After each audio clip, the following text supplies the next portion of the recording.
Governor Kathy Hochul.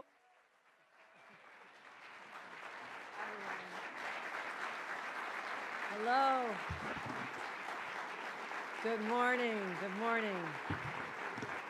Buenos dias. Buenos dias. It's great to be back here in the Bronx. Oh, thank you. Thank you. All right. First stop after we announce our record-setting transformative budget. Where else would I go with the Bronx, right? Here we are. Here we are. And we are joined by so many outstanding leaders that you have here in the Bronx, and I want to just acknowledge some of them right now. You'll be hearing from your senadora, your new assembly member turned into a senator because of all of you, and that is Natalia Fernandez. Let's give her a big round of applause. Thank you. Our senator also from this region is Luis Sepulveda. Let's recognize him as well. Dear, dear friend of mine, who seems like she's been on the job a really long time, but it hasn't been much more than a year, is your Bronx Borough President, Vanessa Gibson. Let's give her a round of applause. Our assembly member, Yudelka Tapia, my good friend, is where? Where's Yudelka? All right. Save her a seat. Save her a seat. Also, Marjorie Velasquez, our city council member, has joined us. Our OMH Commissioner, Dr. Anne Marie Sullivan, is here. Dr. Sullivan. Our OAS Commissioner, Dr. Chinazo Cunningham, is here. Thank you. The Dean of the Albert Einstein School of Medicine, where we are today, thank you for hosting us, is Dr. Gordon Tomaselli. Dr. Tomaselli. And everybody knows Dr. Philip Oswald, our President of Montefiore, needs no introduction, Dr. Oswald. And you'll be hearing also from Yvette Brissette-Andre, the Executive Director of Unique People Services, about the services that she provides. Let's give her a round of applause. And I never forget the formers because, you know, they still gotta be recognized. You know, you never forget the contributions we had of our former Bronx Borough President, our great friend Ruben Diaz Jr. Thank you. And former Assembly Member Marcos Crespo. Let's give them a round of applause as well. Here we are to talk about something that people haven't talked enough about, and that is mental health. In fact, the mental health crisis that too many New Yorkers are having to endure, and for far too long in silence. Today we break the silence. We say that their voices matter. And that's exactly what we talked about as we set forth our priorities for the state of New York in our budget just released less than 24 hours ago. Mental health will continue to be front and center because that is the core of wellness for our people, that they have the services they need if they're falling through the cracks, compassionate care, wraparound services, a place to stay and heal, and that from this day forward will be a priority of the state of New York because that's what our people deserve.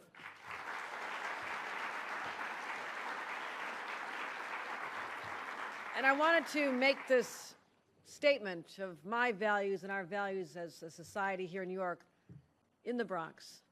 I have been here many, many times. We were just here last month at the Bronx Children's Museum. And you think about what a wonderful, uplifting place for children to feel carefree and natural and sometimes get out of some really tough circumstances they may be going through at home. That's the beginning of good mental health for children. Nurturing places, caring places, letting them know they're loved. And for too long, there have been kids falling behind. And a lot of it happened because of the pandemic, but there was always this quiet underpinning of families not sure what to do with a child that seemed troubled, seemed to be more depressed, seemed to not get along with people, especially as they're growing into those really rough teenage years.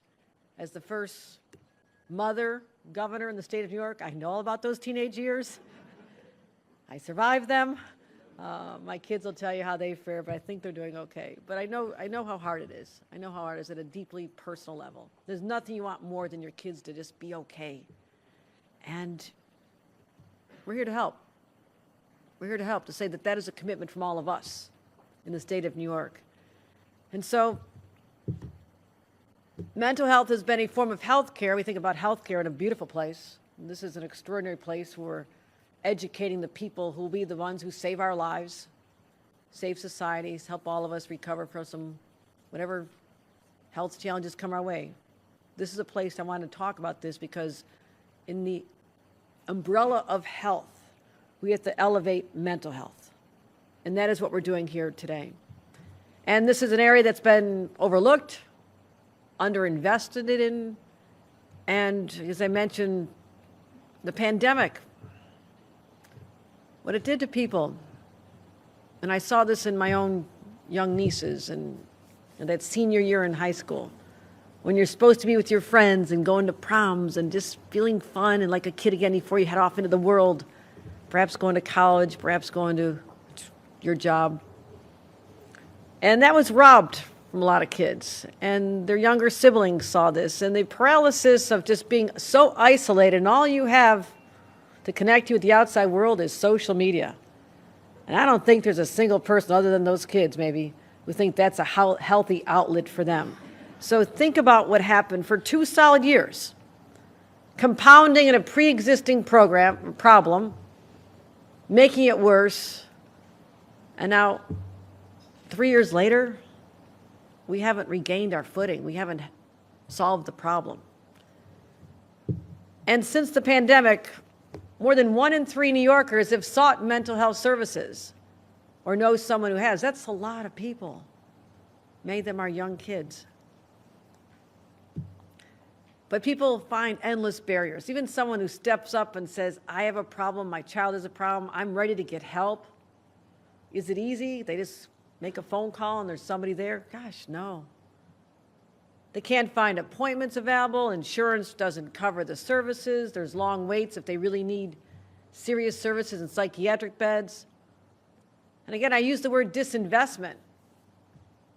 I'm old enough to remember the 1970s when the decision was made that the best thing for people receiving care in institutions that they weren't a place of pride for a lot of us. They were not the places that people were getting all the support they need, but they were literally just, the doors were open and people were like, go ahead, you're on your own. Good luck to you. Survive on your own. And for me, at a personal level, my parents were very much social justice activists. They had us involved in everything. We always were either protesting the Vietnam War, marching in civil rights marches. My parents started a home for Puerto Rican kids whose parents were working in the fields. And they also saw that there was a place called the West Seneca Developmental Center, where hundreds, if not thousands of people, that's where they live. That was their home. And they were told they're going to be now out on the streets. So my parents joined a program where young people, in particular teenagers who'd be let out, 17, 18-year-olds, could at least spend time with families and learn how to do basic things. They'd never been in society. They didn't know how to go grocery shopping. They didn't know how to go to a drugstore and buy a tube of toothpaste. And yet they were going to be on their own. So I was probably 13, 14. My parents say, Roger and Melanie are going to come live with us for a while.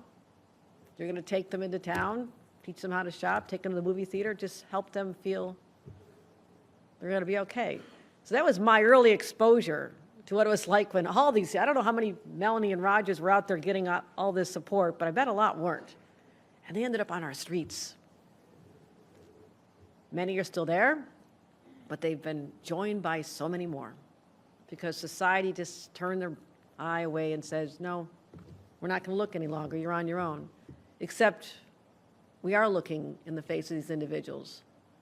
Many of them are the people we see on our streets, in our subways, just trying to figure out how to survive with all the challenges going on that most of us don't have to endure. They're left on their own. And so it's become a public safety crisis in this sense. The mental health crisis has evolved into a public safety crisis, and fear has been generated because some of them really can't control their impulses. They need help. They need to be somewhere getting real help, not abandoned on our streets. So New Yorkers are anxious now about what's going on in the subways. It's a natural feeling. You feel this sense of compassion for someone, but you also know I can't let someone hurt my kids. I don't want to get hurt on my way to work. So there's this tension because New Yorkers have good hearts. They really do. They want to do the right thing. And so you see people unable to take care of themselves, who could harm themselves or harm others, who also are at risk of being victimized. So that's why I put mental health front and center. First issue I spoke about. Now that the budget's been released, I talked about my state of the state, talked about it nonstop. Because the era of ignoring mental health needs is over. It is over.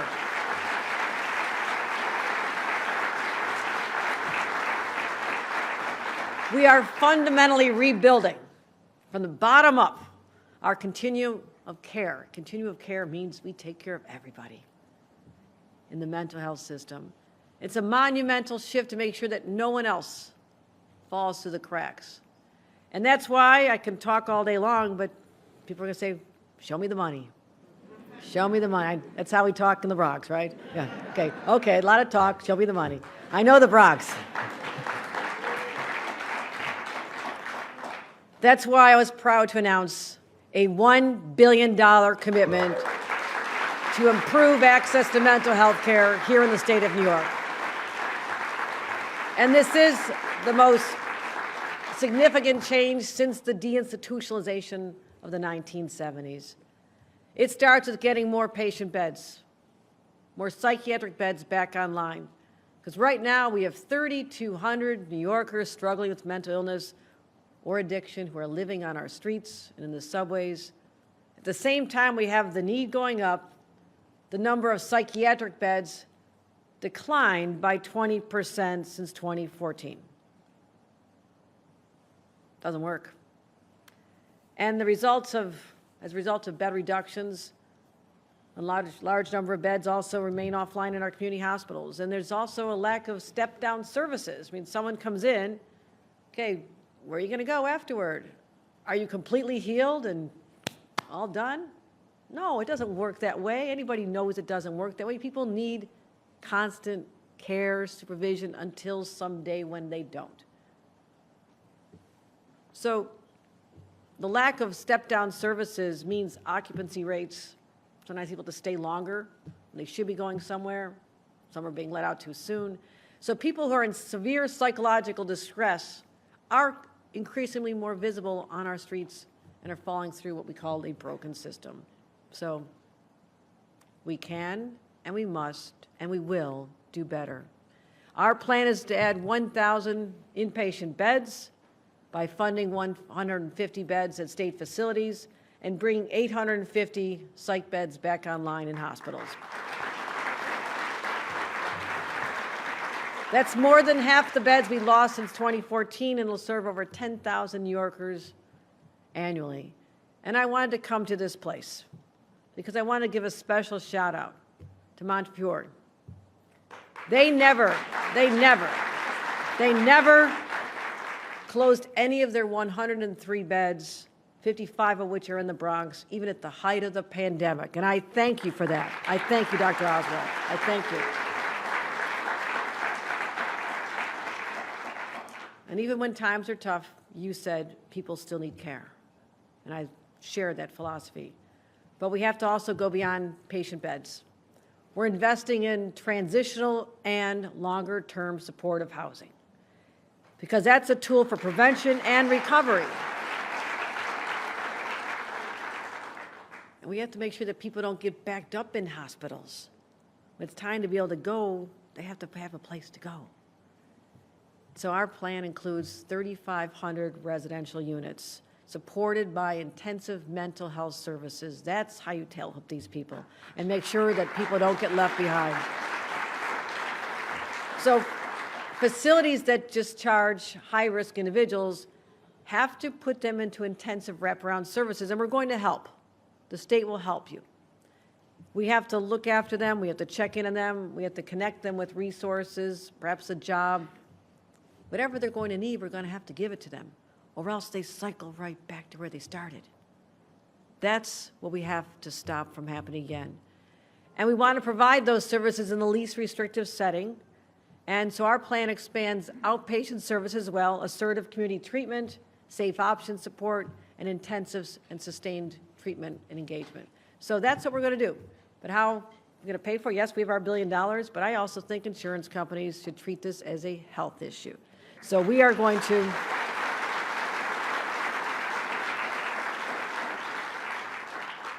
as part of my budget package, we are proposing legislation to ensure that insurance companies are prohibited from denying access to mental health services. That's because if you can't have insurance and you're supposed to pay for it out of your pocket, it's not going to happen. And cost insurance barriers should never be a reason people don't get the help they need. Also, employment. Employment is an important part of the recovery process.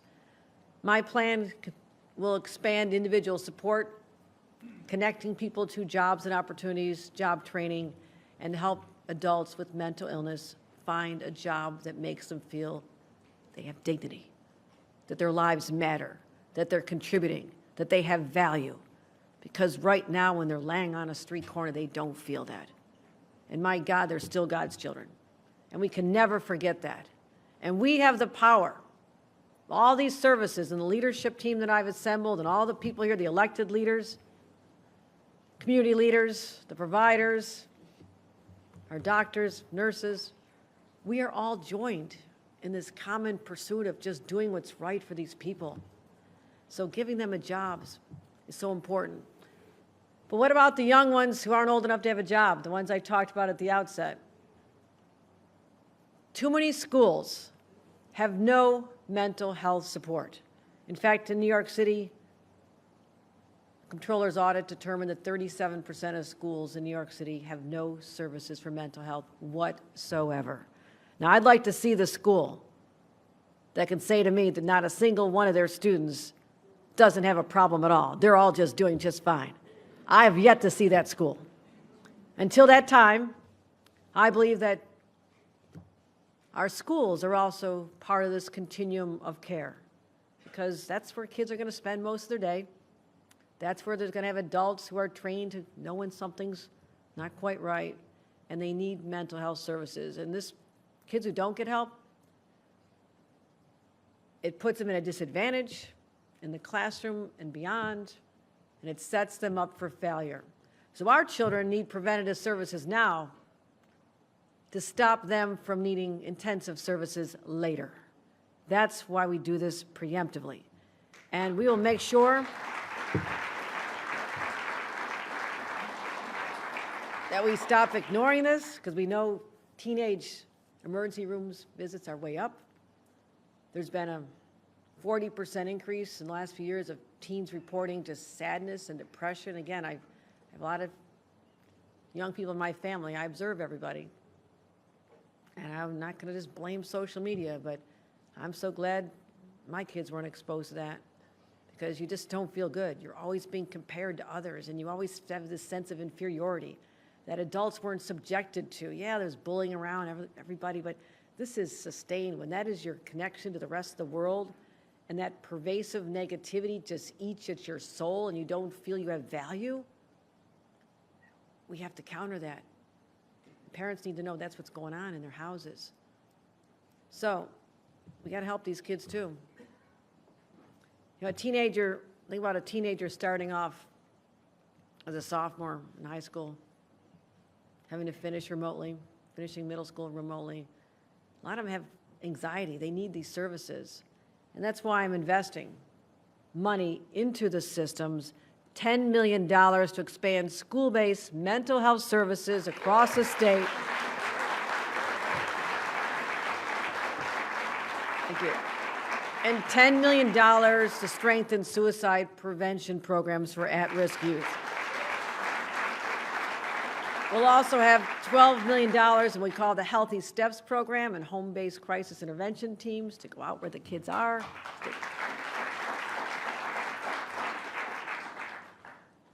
And my goal is to reduce the unmet mental health needs of our children by half in the next 5 years. That's ambitious, that's bold, but we have no choice. And you think about the ripple effects of all this, anxiety, depression, deaths from overdose, from drugs, rose 58% from 2018 to 2021. And I've been studying this a long time, probably 15 years, when I was back, actually longer, when I was back on my town board, local council member. We started seeing teenagers overdosing from heroin in my hometown. And everybody's like, where's this coming from? And where'd the addiction start? Well, a lot of it was prescribed by a doctor at the time. I remember my kids were in middle school when this was going on, and both my kids had their wisdom teeth out, and they're given a 60-day supply of hydrocodone to deal with one-day surgery on their mouth. I knew about the danger of this because I was already seeing the police data in my town of the overdoses. So I didn't feel very, they thought I was kind of heartless when I said, take an aspirin and suck it up, you'll be fine. But a lot of parents didn't know this. And my own nephew had a workplace injury as a teenager, working at a delicatessen, cut his hand. And they prescribed the drugs to make him feel better, get over the pain. But after 17 days, your brain chemistry changes and addiction starts to develop. That happened to my nephew. Led to a decade of in and out, services, can't find services, jail. The stress on the family was immeasurable, and that's just one family out of millions. So I know what this can do. This way opioid addiction and also now fentanyl can literally grab you by the throat and strangle you. It doesn't let you go. So we're going to work with our state and federal partners, with our local partners. We have to stop the flow of these drugs from coming into our state, but we also have to deal with the impact of the addiction that exists now. And this is something we are laser focused on. We're going to keep focusing on life-saving initiatives, expanding access to critical harm reduction tools like fentanyl test strips, literally allowing people to come in to a facility and have it tested whether or not the drug they want to use is laced with fentanyl. Now, that seems pretty extreme, but I believe it'll save lives. I believe we have to take that step to let them test. We have to spend the money, get the test kits out, make sure that that happens. And I'm going to have a new interagency task force to examine every aspect of this. So we're going to be transformative in the mental health space, also $1 billion, and not the same, another $1 billion for the healthcare system overall to help with capital funding, because we have to continue to help our hospitals expand, grow, meet the needs they have to. Expand Medicaid coverage for 7.7 million more low-income New Yorkers, increase more access to aging services for our seniors and long-term care, and all this because we care about our people. It's that simple. I don't need a big flashy slogan. We just care about people because that's who we are as New Yorkers. We've always had that in our hearts. That's why the rest of the nation looks to us for all of our policies. What is New York doing? They always do it best. They're so smart, they're so innovative, and they're so compassionate. And that's what this is all about. Am I bragging like a New Yorker? That's okay. I think a really smart guy like Albert Einstein would agree with what I just said too. So thank you. Thank you for being part of our team, people who do care. And all of you have a different role to play. I know my role. All of you have a role to play to help lift up our people. So when our time on this earth is over, when people say, maybe the Maker's going to say to you, what did you do? Did you make a difference? Did you make someone's life just a little bit better because of what you did? I believe that every single person in this room will be able to answer with a resounding yes. Yes, because I cared and I made a difference. That's how I judge myself. That's how I expect to be judged. And today we're going forth to show some of our most vulnerable residents that we care. Thank you very much. And with that, thank you. Thank you. Thank you. Let me bring up, thank you. Thank you. Thank you. Let me bring up our extraordinary Senator, Natalia Fernandez.